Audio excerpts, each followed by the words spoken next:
All rise.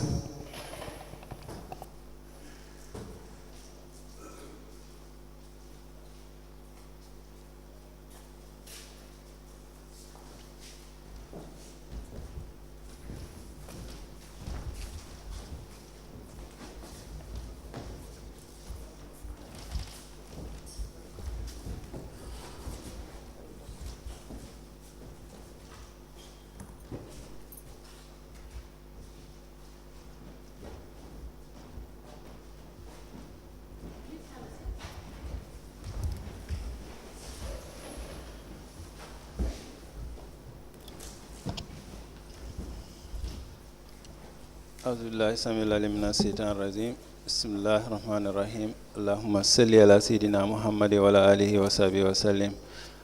Madam Chair, Commissioners, Lead Counsel, Assistant Counsel, viewers and listeners, members of the press, good morning and welcome back for our daily proceedings of this Commission of Inquiry into Local Government Councils and related matters.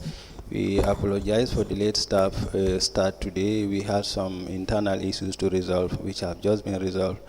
That's the reason for our late start today. Without further ado, I have the honor to yield the floor to Madam Chair for our next item on our today's agenda. Madam Chair, over to you. Auzu billahi minash shaitani rajim. Bismillahir rahmanir rahim. May I call on Honorable Sila to lead us in Muslim prayers and Honorable Joyner to lead us in Christian prayers. Thank you. Thank you, Madam. Auzu billahi minash shaitani rajim.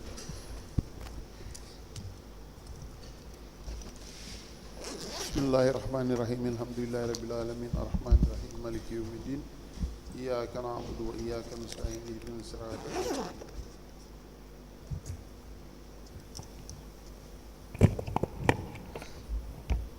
أعوذ بالله من الشيطان الرجيم بسم الله الرحمن الرحيم الحمد لله رب العالمين الرحمن الرحيم مالك يوم الدين إياك نعبد وإياك نستعين اهدنا الصراط المستقيم صراط الذين أنعمت عليهم غير المغضوب عليهم ولا الضالين لا إله إلا الله محمد رسول الله فالله خير الإنسان وهو الرحمن الرحيم نصر من الله وفتح قريب وبشر المؤمنين اللهم صل على سيدنا محمد الفاتح لما أغلق والخاتم لما سبق نازل الحق بالحق والهادي إلى صراطك المستقيم وعلى آله حق قدره ومقدار عظيم سبحان ربك رب العزة عما يصفون وسلام على المرسلين والحمد لله رب العالمين آمين. In the name of the Father, the Son, and the Holy Spirit. Amen. Praise, O praise our God and King, for sparing our life and for the mercies great and small. His faithfulness is sure. We submit ourselves to you, Lord. Guide our thoughts and direct our steps. Give us strength, courage, and patience to walk in line with your precepts this day, henceforth, and even forevermore. Amen. Amen. Madam Chairperson, I'm very disappointed I have not been called to lead the prayers.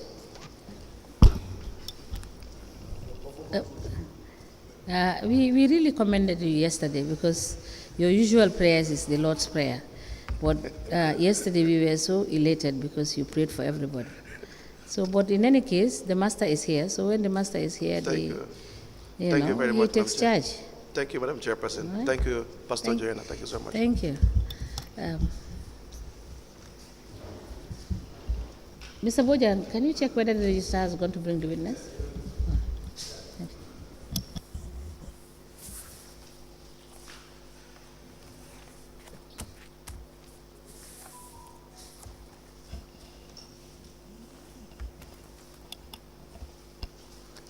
Good morning, Mr. Witness. Welcome back. You may kindly take your seat. Take your seat, please.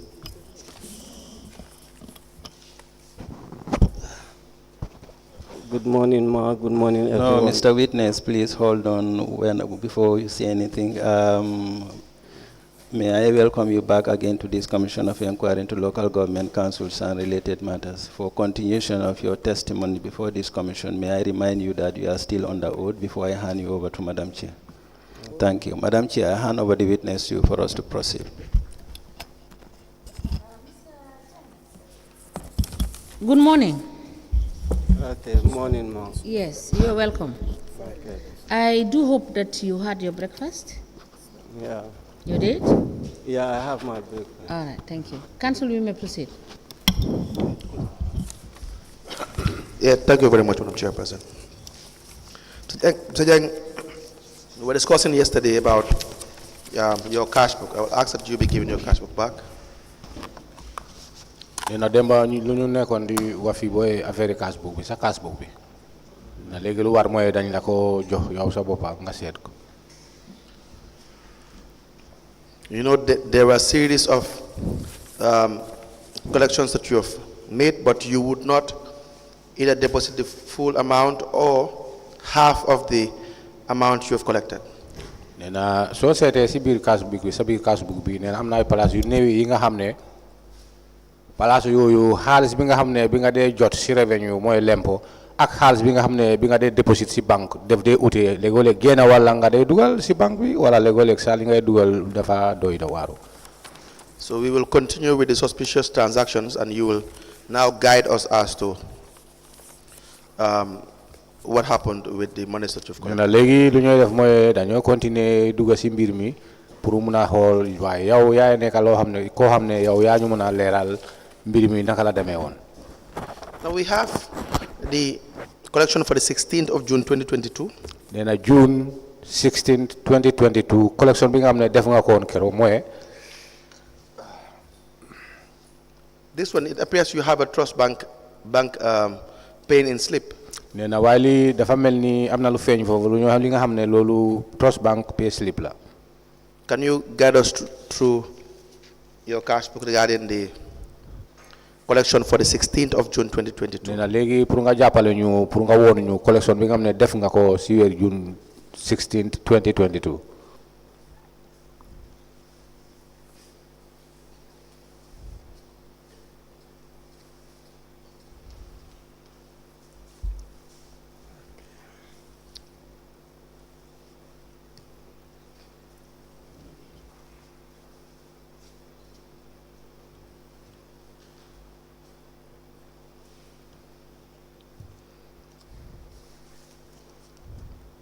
Yeah, so please turn to your collection period for the year 2022, June 16th. Are you there? Yeah, 2022 June. Please speak into the microphone. Okay. Are we together? No, not yet. No.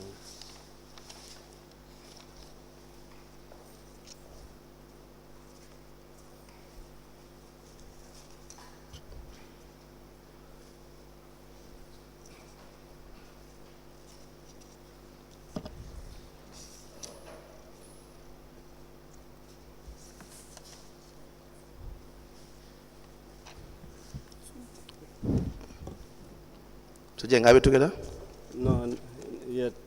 Yeah, not yet. I'm finding it. Please. We can't hear what you are saying, sir. Say I'm finding it, please.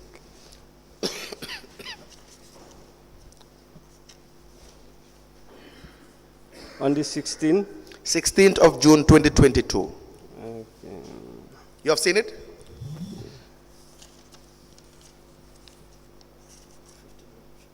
Yeah, this is on the 15th.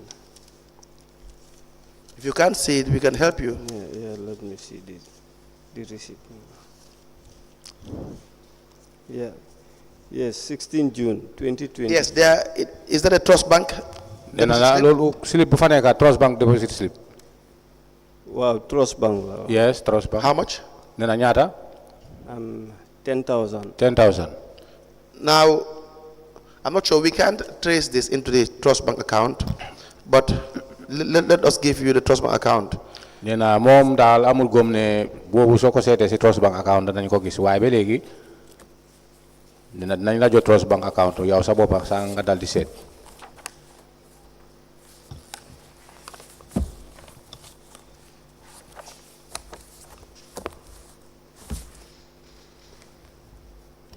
The 16th. So in the trust bank, you used to deposit in the same account number, correct? trust bank fi nga dee deposit benn account bi la. Wow, loolu moo nekk si account bi si pay slip bi 10,000. Yes. That No, is I what- mean you used to deposit in only one trust bank account. No. Did it. No. What do you mean, no? Nena sone no law mean. Dama de deposit si Eco Bank. No, what I mean for trust bank, Nena trust bank si bopam. only one account number you used to. Nda ben account number nga de dugale halis wala dafa am ay ñaari account number wala ñetti account number. Did it. Ben account number. Only one account. And what is account number? Nena that bo you moy ban number. are given. You probably will find the account number in one of the trust bank receipts you Nena have. so sété trust bank receipt so yi nga xamné yang ko amé so ko sété da nga am fofu sen account bi. Account number be 11 11 07 07 80 80 56 56 201. 201. 201. Yeah. All right. Can we please be referred to the 16th of June 2022 so that we see whether we can trace this?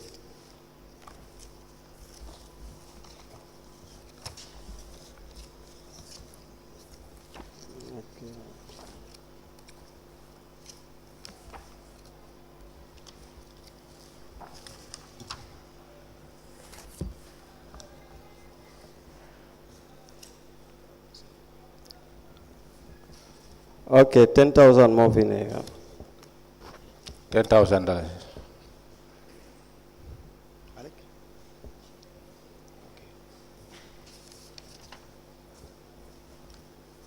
You have seen it? Nena gis nga ko? Wow, just now. Yes, I do. Where? Mune fan? On the 16th June, June 16th. $10,000. $10,000. How do you spell your surname? The one I've seen here doesn't appear to be your surname. How do you spell your surname? Nena sa santa naka nga ko de spell? Malick Jeng. Yeah, here they put Malick Jeng.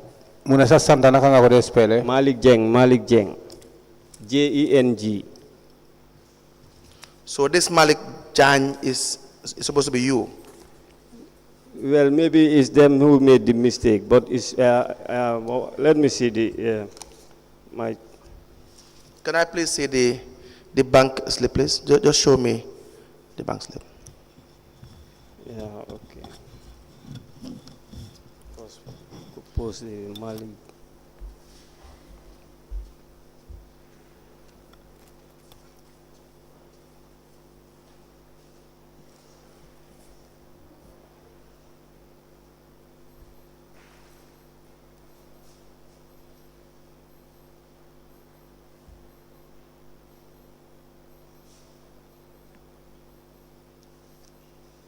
Yes, that's correct. It was misspelled. Okay.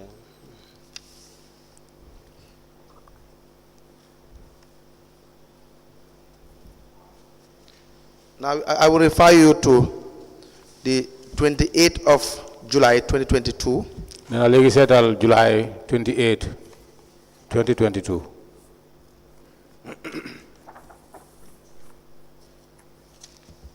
You've had a collection of $22,000. Nena li nga jot kero dem na be ñaari fukki junni ak ñaar. July 2022. Yes, you have seen it? No, yet.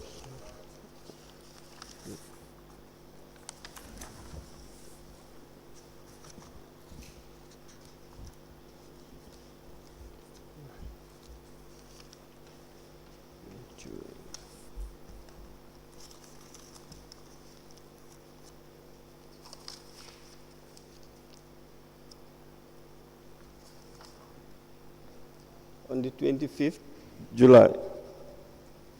Yeah. 28th of July 2022. Yeah, 20, yes. 20, How much? Okay, 2022. 22,000. It's on your GTR. Mune mo sis bo mo nekk ci sa receipt bi GTR. 22,000. Wow, 22,000 more Yes, for neck. that's correct. Please let us see whether you have a bank slip. Nena nañ seet nda am nga fa bank slip. Do you have any? Nena am na. Wow, I'm not. Yes, there is. You have a bank slip of how much? Nena bank slip ñaata ma fa nekk? 13,600. 13,600. Why is that? Nena lu tax loolu? Wow, okay. Office bi nekka. The office we are. Office bi nekka so si time yi fay jotee borom ku ñu rent foofu noonu daf dee ñëw mu laajte xaalis bi. Yes. So we are tenants therein. So whenever the month end, the landlord do come and ask for So the fees. okay. So léegi suñ ko waxee office gars yi dañu dee wax ne fay leen ko. So whenever we inform the office, they will tell us or inform us to pay the individual or the landlord. So after suñ ko fayee ba pare then after then they ñu am signe fin naka sorry no it's different. No, sorry, this is different. We are still waiting. I am here by writing to complain. Okay, bini wow degala. No, it's not different. The same office living bill rented and 4 chairs. We pay the rent for the office and 4 chairs. 4 chairs I bought from the money. Because customer then they come wax ne ñun amuñ togo yi ñoo tok. The customers or the client, they used to complain that in our office there is no seats for them to sit. So then they gis yenn plastic chairs yi then dama. And then rent? Rent lowest be $6,000. $6,000. $6,000. Yes. And where are you reading from? You've recorded all of this? Nena fan nga nekk di jàngale ndax danga ko bindee foofu. Waaw mu ngi nii man ko attach fii nii. Yes, it's written and it's attached. Let me see. Please.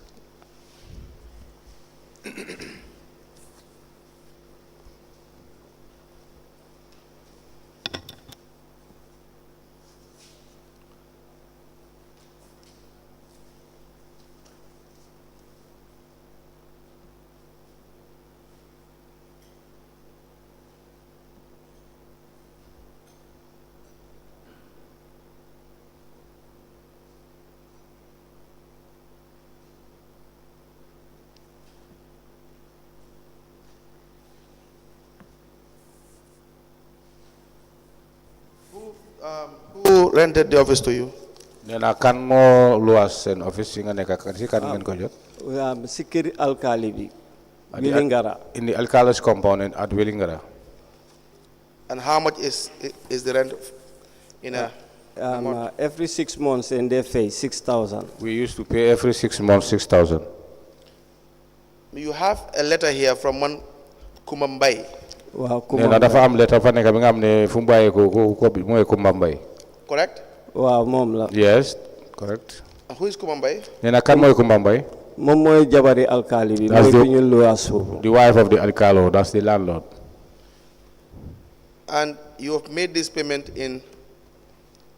on the 28th of July 2022, correct? Nena li fay bi kon keroog bi nga ko fay mooy July bu mu amee ñaari fukki fan ak ñetta. 2022. Wow. Yes. So in fact, that is the day he wrote the letter. Nena bés boobu la bind letter bi. Who did he address the letter to?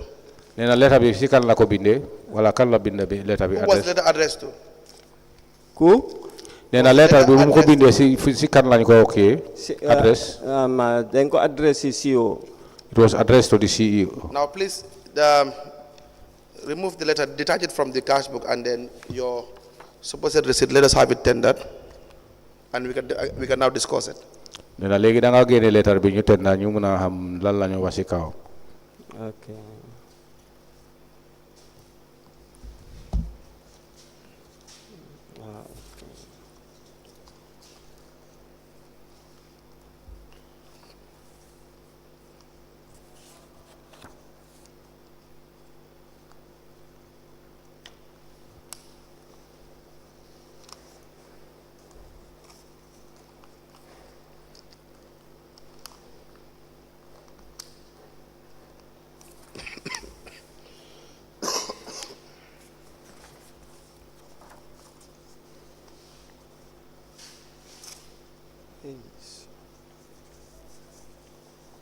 Both the letter and the receipt that you have with respect to the chairs that you said you purchased.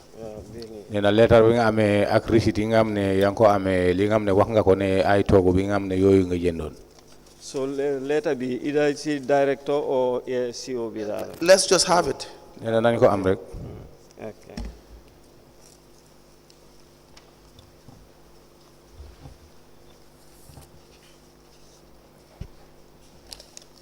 We applied to tender. In fact, where is the original Ana original bi. of the letter and the receipt? Wa original bi den ko de bay ci office bi. So guy den ma de wax ne ma da nga jël photocopy bi nga attach ko ci sa book bi together with the We used to leave the originals at the office. Well, Normally, so they used to tell let's- me to photocopy and take the copies and attach them to my cash book. so Go ahead. so hole chairs yi ñu ko endorse. So by I think by the by the director. If you see the receipt that of the chairs, it was endorsed by the director. We applied to tender a DK Enterprise receipt for an amount of $2,400 in relation to 4 chairs ash color. Yena legi amul lu ñoo def nda pour ñu dugal ko mu nekk serende ci commission bi. Okay. Very well. And one letter with the heading "To whom it may concern," written by one Kumambai, Willingara Village, dated 28th of July 2022, into evidence as an exhibit. They are all photocopies, Honorable Chairperson.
Mr. Jeng, can I please see your cash book whilst speak a bit?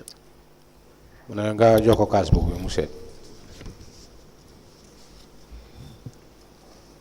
A receipt dated the 27th of July 2022 with receipt number 00013 from DK Enterprise, being payment for 4 chairs for the sum of 2,400.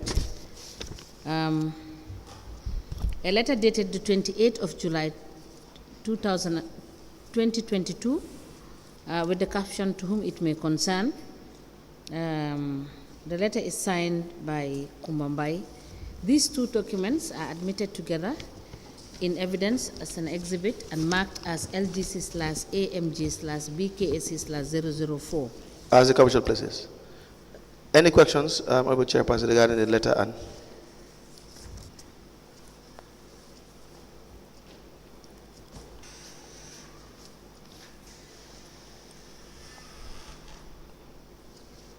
No. May I please have? Now, Mr. Jeng, who authorized you to make these payments? Nee na kan moo la jot ndigal pour nga def fay bi wala jënd toog yi wala fay bi nga fayoon. Fay bi dama ko dee wax dama ko dee wax siñ lii bi siñ manager value property manager bi. I used to inform the value property manager. So su ma ko waxee. And who is the value property manager? Nee na kooku mooy kan.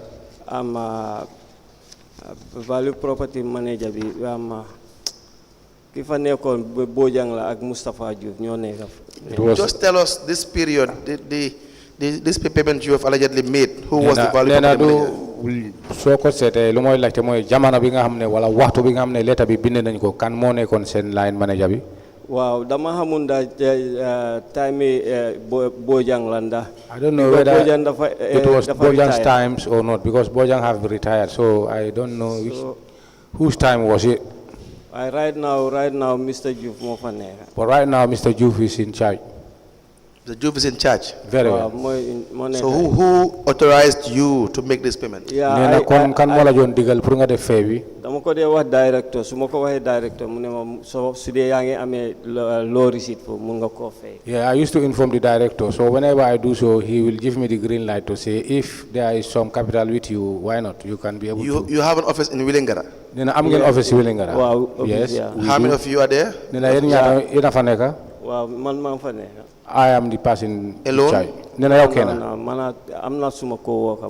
How many of you are in the office? Office be yen nyata fa neka. Ñun We are 2 in number. And who is the most senior? Nena kan mo neka njit fofu yesi yen ci ñaar yi. Kuma kini na momo senior in job service. You senior me in the service. Who is in charge of paying the office? Nena kan legi kan mo war wala kan mo tek digal pour ki nga xamne koku mo wara di fay office bi. Wa xam nga fa depend ci kim la ñew ne pour mu dumbale ko mu xam nga pour affaire luwas bi. It depends. The person he spoke to say you need to help me to pay. Were you the one that rented the place? Nena nda yow sa bopa ya luwas ya uton wala ya jelon neeg bi fofu. Did it? No. Did you take part in the negotiation with respect to the place? Nena mba boka nga si mbiri waxtaan bi bala ngeen d'accord pour jote en place bobu. Waaw man ma nekk intermediator bi. Yes, I am the intermediator. When was this place secured? Nena ba kañ ngeen jotoon place bobu? No, place bi man dama den ma transfer fofu non. Waaye si time fay jotee sister bi daf de ñew si man mu ne ma doma dumbale nga wax sen office time. I was transferred to the office, but whenever it is time for the payment is due, the sister used to come to me to plead to say, were you authorized by the CEO? I need you to help me to pay this rent. Were you authorized by the CEO? CEO daf la jogon Director of Finance to be making payment? Director of Finance pour nga def fay bi. Yeah, the Director of Finance Momo jox di go to make the payment. Yes, the Director of Finance give me the green light to make the payment. So Jeng? Yes. The Director of Finance is your brother? Then a Director of Finance sa brother la. Wow. Yes. This letter is not addressed to anyone? Then a while letter bi so said bindu ko ken si ken. No, while mom daf ko binda pour xam nga Do you agree first that it's not addressed to anyone? Then ma nango nga ne letter bi buñ ko bindé defuñ fa turi ken. No, defuñ fa turi ken. Yes, that's correct. The same day it was written. Nena bes bi nga am ne bena bes bi la bobu lañ ko binda. How can it be approved the same day and you make payment the same day? Ha dan nena lolu naka la mo nekké si bena day bi lañ ko approuvé bena bes bi bobu the same day bobu nga jëndon affaire yi togi. Wala fay bi. Waaw num de demee daf de fekk maa ngi am lu ma receipt so daf ma dee wax ne ma si dee yaa ngi am xaalis foofu fay ko te sister bi tam daf ma dee wax ne mu ngi soxla xaalis. It happens that sometimes because he will call me to ask, and at that time I was with some capital, and so I was authorized to make payments. And the sister too sometimes plead to me to say she needs. Are you saying Mr. Jeng authorized you to pay this? Nena legi li nga leral moy yow sa brother Mr. Jeng mo la digal pour nga fay. Waaw mo digal ma. Yes, he do. We will call him and ask him. Nena dina ñew nañ ko ñu laajte ko. And he authorized you to make this payment as well. Nena mom tamit mo la authorized pour nga jënd jël xaalis bi jënd nga jënd togu yi. Waaw mo Yes, he do. Just the go. You gave me the go. Who is DK Enterprise? Nena kan moy DK Enterprise? DK Enterprise mu ngi nekkoon opposite Sing office bi. Alcalos compound ñoom dañ dee indi container. So after ma gis fa togu yi sila ko laaj sa togu yi ñaata la. DK is an enterprise. I was a shop opposite our office. So they used to bring these containers. So when I saw those chairs therein, I then asked him how much if I could be able to afford. And there is no date? Then amut bes bobu bes bi binduñ ko ci receipt bi. Okay, kon observe ma lolu. Dama ko wax ne ko megal ma receipt because this is going to cancel. I don't observe that because I told him to issue me with a receipt because I'm taking the receipt to the council. Who in particular did you deal with? Nena kon fofu ya kan amon ki business bi deal bi ya kan la. Comme like kuma jaay togu. Yes. Yes. No, how much turam nak because dama dem si wàcce job nii rek ma jaar si gis ñi ngi wàcce bagage yi. So No, I don't know his name because what happened, I closed from work when I was going, luckily I saw them with this bagage or baggages. So sila ko wande ko tiyel ma togu yi nii ma inspect four chairs mu ngi si office bi sax. So there I told him to keep those 4 chairs for me. Mr. They are already in the Mr. office. Jeng, do you work at the procurement unit of the area council? Then hana yaw dang delegate procurement unit bi nga xamne mu ngi ci council. Did it? No. Is it your responsibility to be doing procurement? Then hana lolu sawargal la pour nga def liggéey procurement. Déedéet No. bima demee procurement pour ñu endorse the document. When I went to the procurement for them to endorse the document, Den ma wax ne ma non léegi li nga def mooy demal si ku la authorize moom mu endorse ko. Si la what they dem si told me was that they said now what you should do is you go to the person who authorized you. And who is that? Then ko moy kan?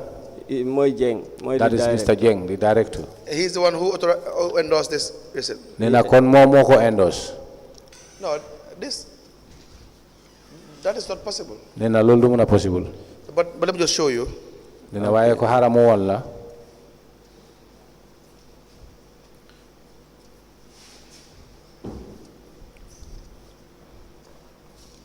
It did not say that the director of finance endorsed. Nena lolu kayit bi wona ne director of finance moko endorse de. And even if that happened, that does not give it any form of legality, but just going by your evidence, who endorsed that? Nena waye soko sété even mom ci bopam moko endorse nena andu taku yoon bi de. No. Nena waye mu wala ci kan moko endorse. The signature. It's not his signature. He's not there. Audit lifin ni la ñoom ñoo ko endorse. These are from audit office. They are the people who endorse this. But audit cannot even endorse this. Nena why audit send bopa sa endorse ñu ci receipt. So who in particular in the audit unit? Nena kan la ci audit Sign unit ku sign bi kan la?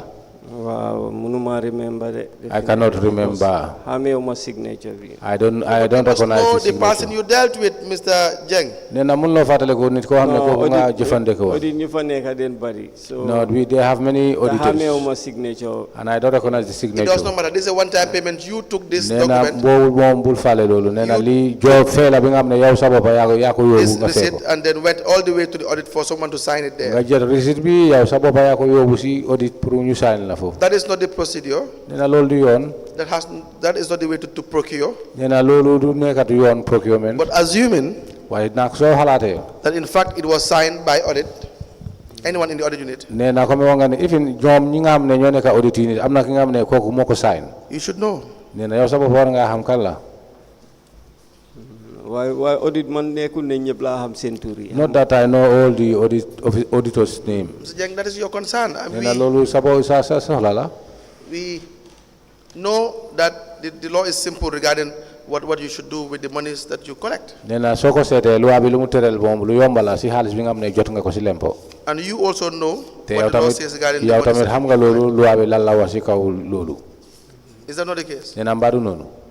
Yeah, waaw loolu la because Yes, man sax exactly, the last that's time am procurement dama amoon bi ma fa demee den ma wax ñu ne ma bul dee jënda benn bagage ñoom ñoo responsible pour Yes, there was a time when I went to procurement. They told me that I should not be able to purchase. Mr. Jeng, you things. know this. They don't have to tell you that you know that you are not supposed to use the monies that you collect and tell stories that you bought stuffs or paid rent or whatsoever. Nena yow sa bopa war nga yeg lolu te yeg nga lolu ne baga xaliss bi nga xamne jot nga ko ci lempo amulo ben wargal pour jene ko wala dépense ko nga ne da nga jënd bagage. The writing on the letter and the one on the receipt is the same writing. Nena so sété loxo bi nga xamne binde bi nu mel ci lettre bi ak loxo bi nga xamne mo binde li lo xamne lolu mo nekk ci receipt bi nena lolu de ben be affaire la de dafa nuro. It's the same writing. Nena dafa nuro ben la. No, it's different. No, it's different. The law says 406, the financial manual. Nena so sété loi bi fanna bi wala chapter bi wala number bi ñu 406.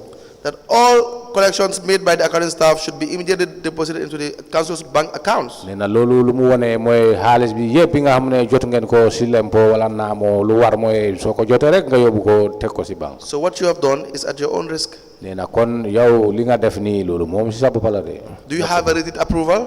nee na mbaa am nga bind bi nga xam ne bind nañ leen la pour jox la green light mooy approval ne def ko wala demal jënd wala fayal. No, I'm just saying. Increase your voice, please. nee na nga yokk sa baat tuuti ndax. Den ma authorize ne ma soo amee xaalis nga fay ko.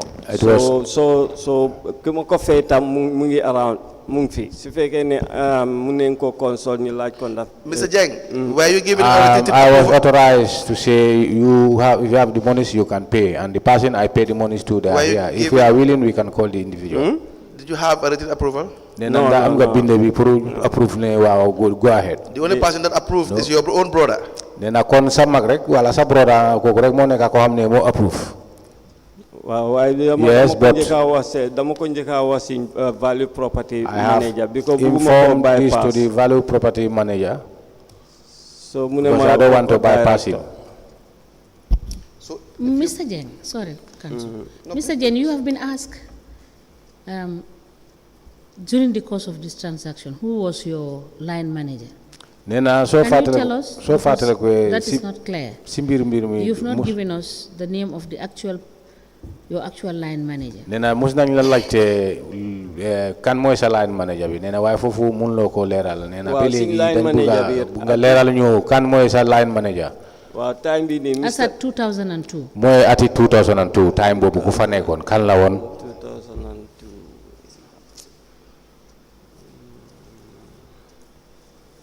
Well, I cannot remember. Maybe it's Mr. Youth, maybe it's Dembo, because Canada for them retire. How much can you appoint Mr. Youth as the? No, Mr. Jeng, you cannot tell us that you cannot remember your own line manager. Then I don't even know as a revenue collector. Line manager, as a revenue collector. That you deal with on a daily basis. How many business you jëfandikoo ak moom?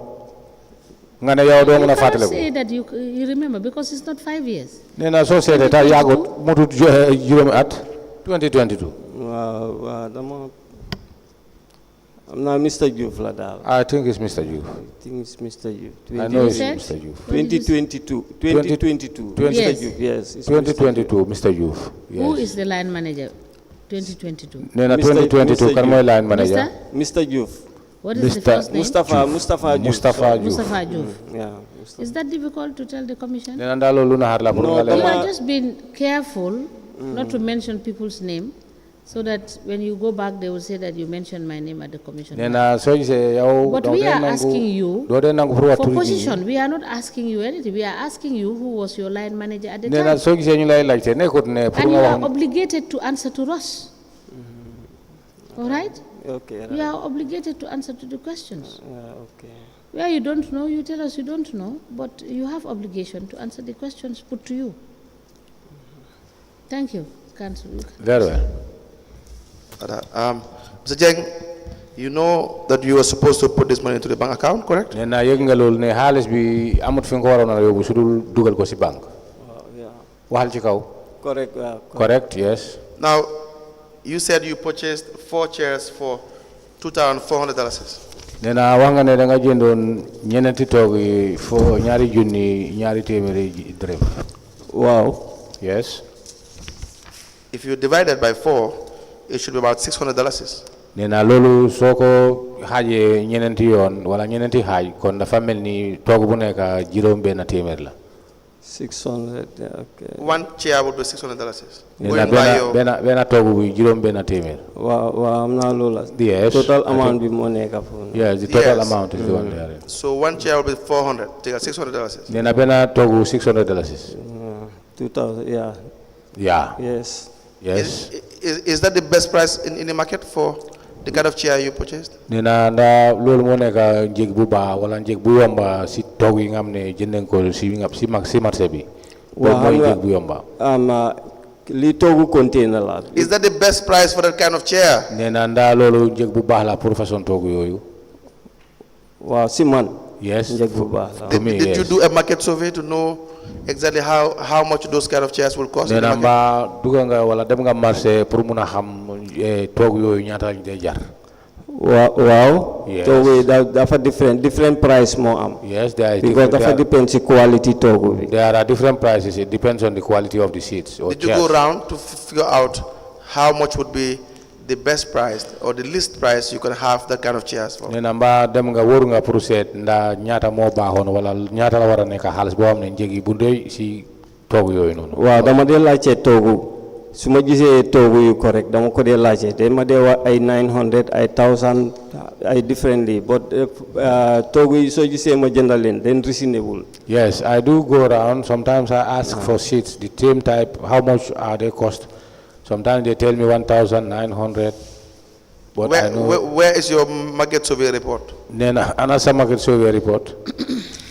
Bu wone ne def nga woon loolu dem nga si marché bi pour check wala laajte ay njëgi toogu yooyu noonu façon yooyu. No, I make it verbally because when I see chairs outside, go and ask them how much is your. Mr. Jeng, you are making my interpreter lazy and sleep because if you were speaking English, then he has no job anymore.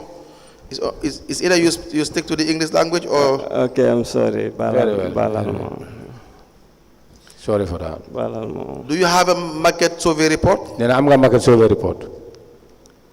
No. No. Do you know how procurement is done? Then I'm going to procurement no ñoo doxale seen bir. Ndax xam naa. Procurement seen liggéey. Procurement is done. Wow. Déedéet xaw ma seen way of working. I don't know their way of working. Are you responsible for procurement? No. You are responsible for procurement? No. Is there not a possibility that you may have purchased the same chair, one for $500? Nena hana lolu munta possible si togi ngay wax ne yang ko jënd bu nekk 600 mun ana mun loko jënd bu nekk 500 ana lolu munta am. Is that not a possibility? Lolu dafa depend si is that not a possibility? Nena lolu munta am.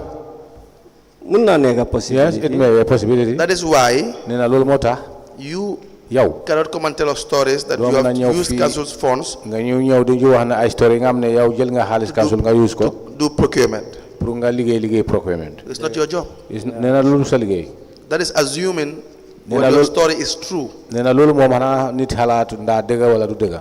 Because you nena yow can do your own, you can conspire with the seller. Nena mun nga déggoo ak jaaykat bi. And have a good price. Nga am good price. And give the area council any amount. Ante so pare nga daldi sas wala charge len amount bu nekk area council. That is true. What you have said is true. But what I bought. To be honest. I'm not saying you did that. But you can do that. What you have said is true. But as I said, I did not do.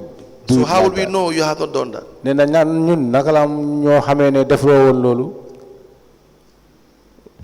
naka la ñoo xamé né yow deflo won lolu waaw ma ngi amé receipt I do get receipts pare tam sidé ku mako jaay mu ngi fofu non mu né ñoo consult. And as I said, the person who sold the chairs to me are around, he can be consulted. You have done an unlawful purchase, unlawful procurement. Nena yow def nga lo xamné andut ak loi bi moy jënd yi nga or unlawful expenditure. Wala dépense nga xaliss bi ci bi nga xamné andut ak yoon. Be it for your own personal use or not. Nena lolu su fekké né def loko sa own personal use wala det.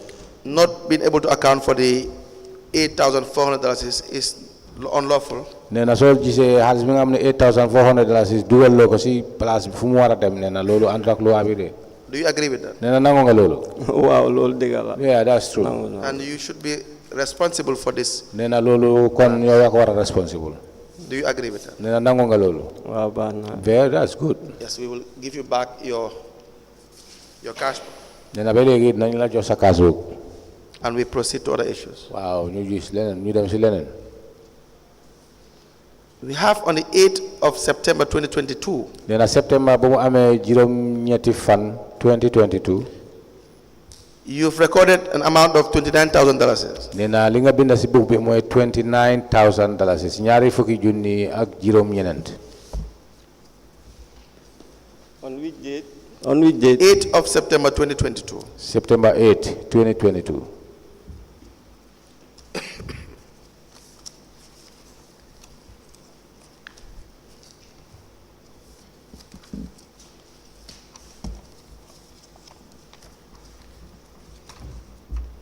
8 September 2022. 8 of September 2022. Okay.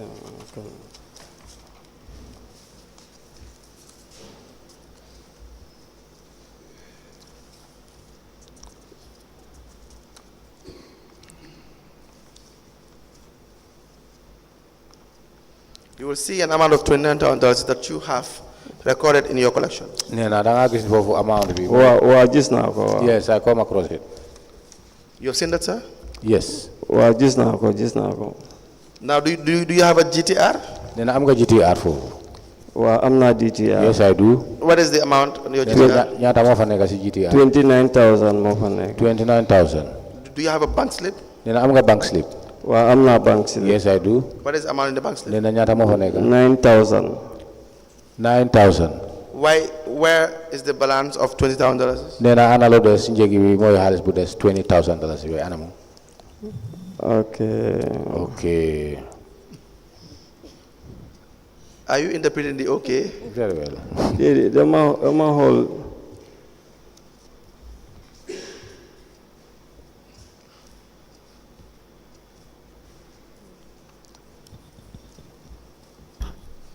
Mr. Jeng, Yes. Mr. Jeng.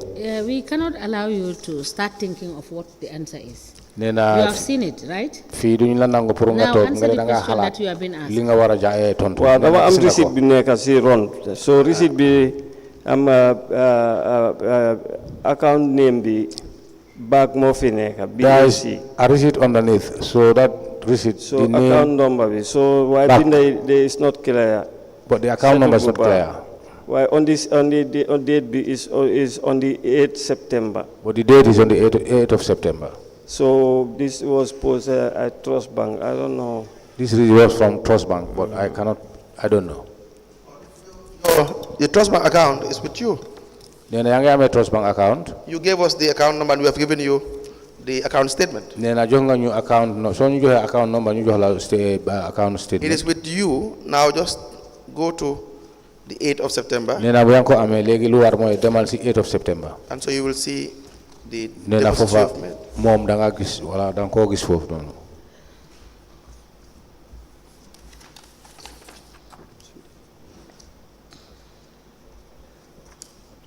Okay.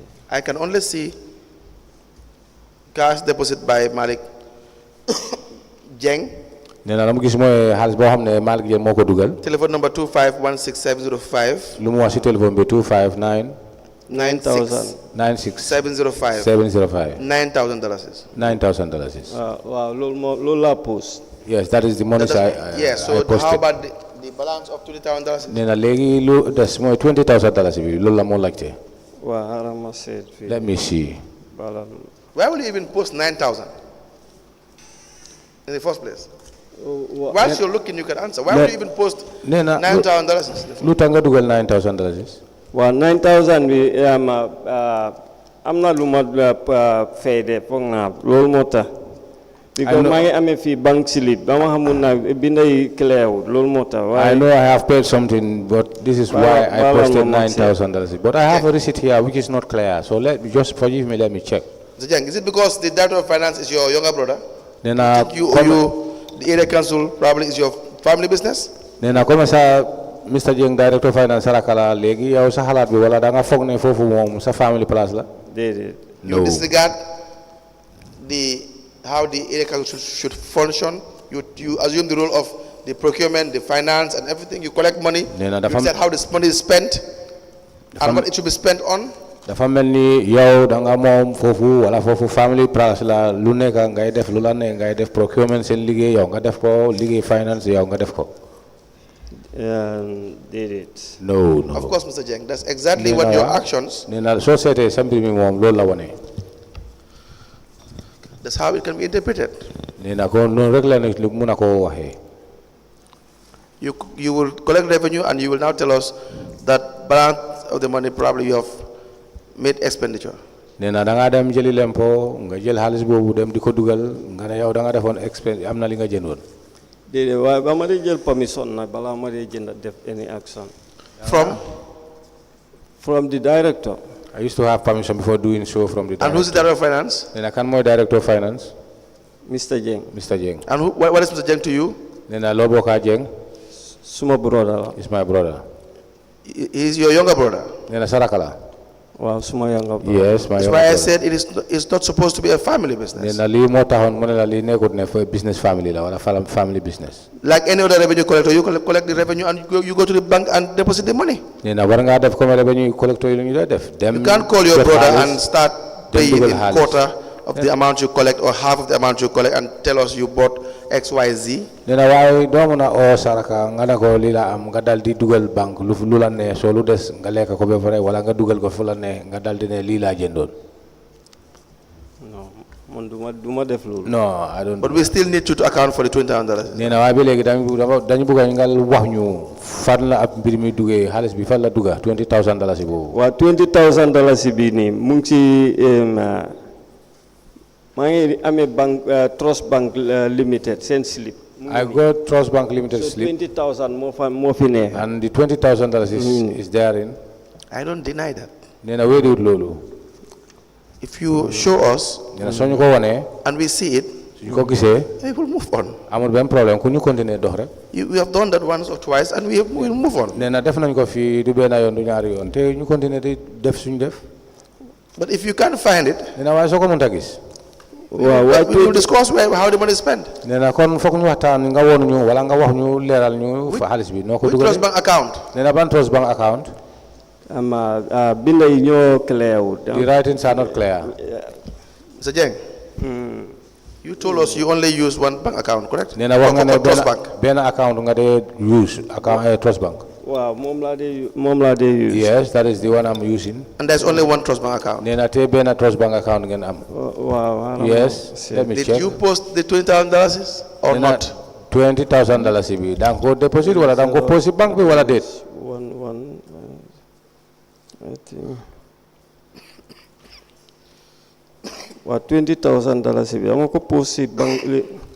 The $20,000 I have posted it to the bank. Because bank stamp bi mu ngi fa. Because there's a bank stamp. Lifin bi clear out on the But 8th the September. writings are not clear, but the date is on the 8th of Mr. Jeng, September.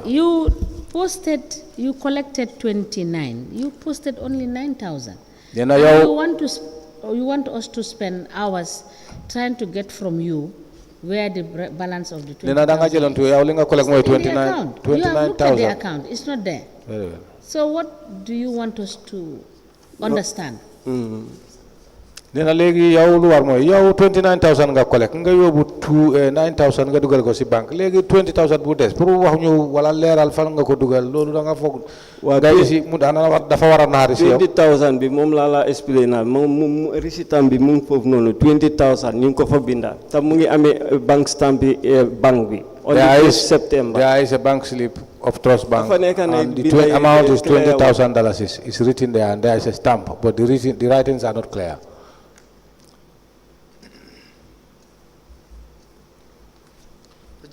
Can you please remove this? Just extract it from the. nee na am na li nga xam ne extra xama copie mu ne nga jéene ko foofu.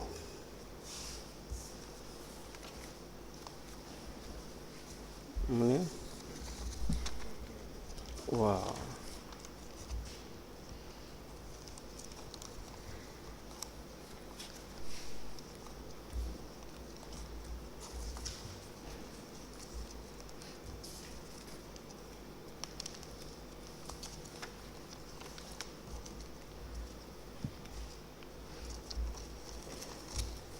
Just extract both Trust Bank deposit slips that you have. nee na def Trust Bank seen slip yi fa nekk jéene yooyu yëpp.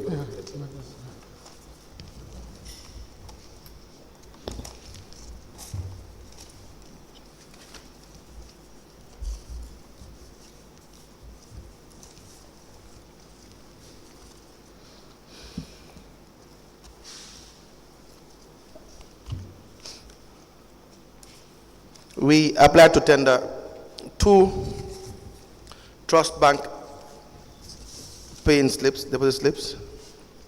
The first one is for the amount of $9,000. The date of the deposit is 8th of July 2022. at 1:08 p.m.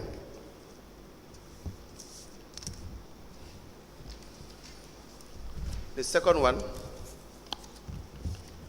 the date is not legible. The receipt number is 805027. Is the one the witness is saying has $20,000 deposit into evidence as an exhibit.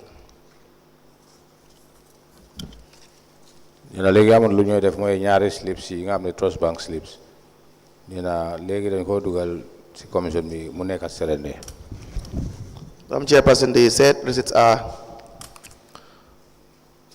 towards the collection for the 8th of September 2022 for the amount $29,000. Is the $20,000 deposit in the bank statement? No, it's not. But we want to have it admitted so that the witness can now tell us where that amount is.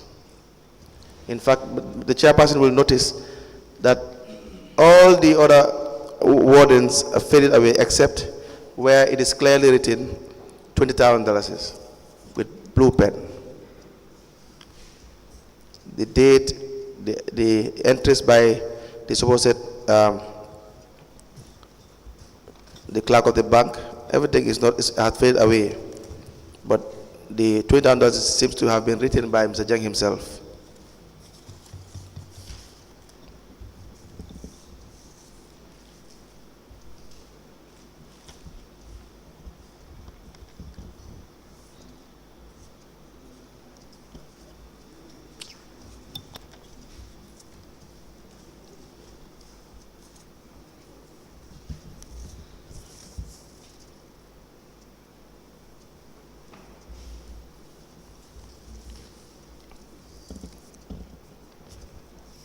Okay, Mr. Patrick, mun nga ma balal waaw 20,000 boobu noonu dafa nekk dafa am ku ko payoon by check so for living check la draw 5,000 ma dem post ko si trust bank bi ok bi ma demee trust bank gars yi jël check bi ok for some days ñu call ma. It happens that I'm sorry. Because now I'm just remembering that these $20,000 were paid to me by checks, 4 checks, and each check is about $5,000. So legi bima deme drop ko si bank bi. So after few days bank bi call ma ñine ma ci halis man bi posut halis si bank lifin bi bank bi. So when I went to the bank and I posted that, then some few days later I was called by the bank to be informed that the individual did not post the money or brought the money to the bank. Legi after koko daf mané every month dafa post 5,000 be for check living complete. So now the individual informed me that now what he is supposed to do is that every month he will be posted 5,000 to the bank until the 4 checks amount are liquidated. So you're saying this deposit slip is false? Nena kon lañu wala deposit slip benen bi bobu du dega. De halis bi mu ngi si bank bi because dafa bima post 9,000 bi. Not the one for $9,000. Nena bu nekk bu 9,000. The one for $9,000 is authentic. Waaw mom la bima 29,000. 20,000 la plus 9,000 dafa nekk 29,000. Based on your explanation, the $20,000 is you were deceived by the one paying the money he gave you at the slip, but in fact, let's just have it admitted first. I also think so, Council. The trust bank transaction receipt dated the 8th of September 2022 and a receipt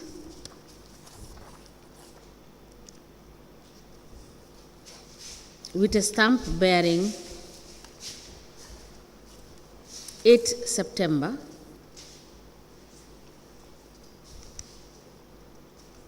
Let me take this again because I cannot see whether it's 2022 or just because I can only see 2. So let me take it again. A receipt, a transaction receipt from Trust Bank Limited, dated the 8th of September 2022, with a receipt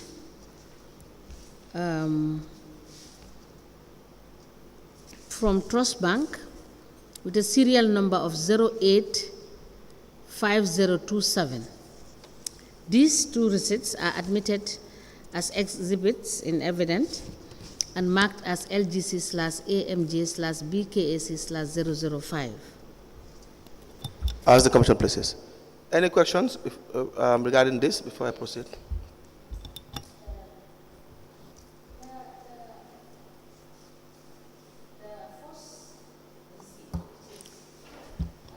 Madam Chair, may you kindly put on your back. The first receipt, which is dated the 8th of September 2022, it's very clear. It has indication of the name of the teller, which is Pendaba, and it has the account number and the time of the transaction. Now, and the amount of the money being paid in, and the code for the branch, and the person depositing the money. The second receipt, which you have given to us, has none of this. And the reason why I quoted the receipt number, I believe you will explain to us why the stark difference between the first receipt and the second receipt that has nothing on it.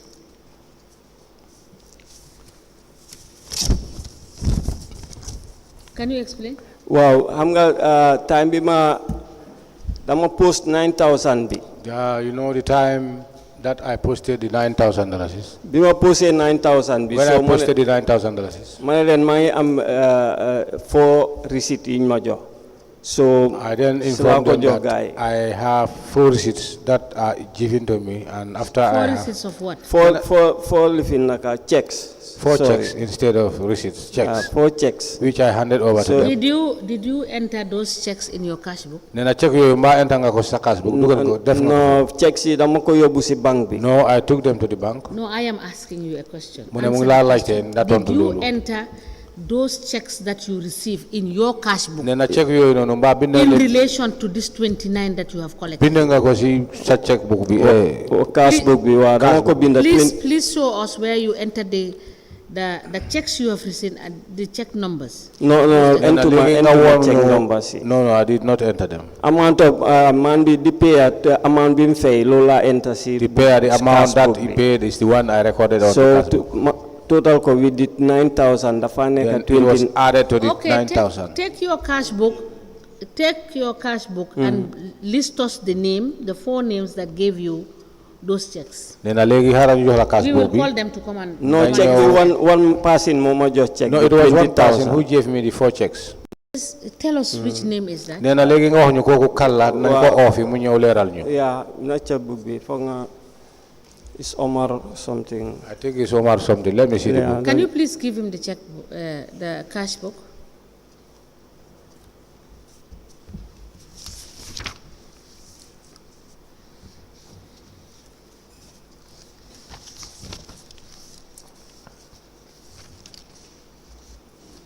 Omar Jame. The name is Omar Jame. Omar Jame. Omar Jame. What is the address of Omar Jame? Sinchubalia. Sinchubalia. What is his telephone number? Telephone number. Telephone number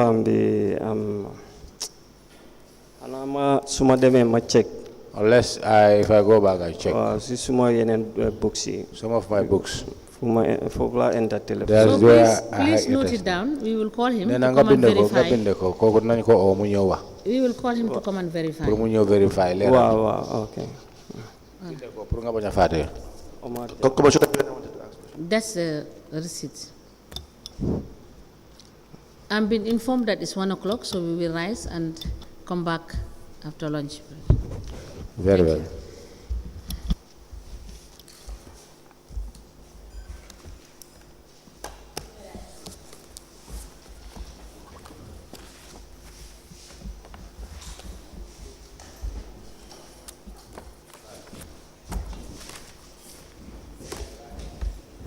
waaw waaw ok.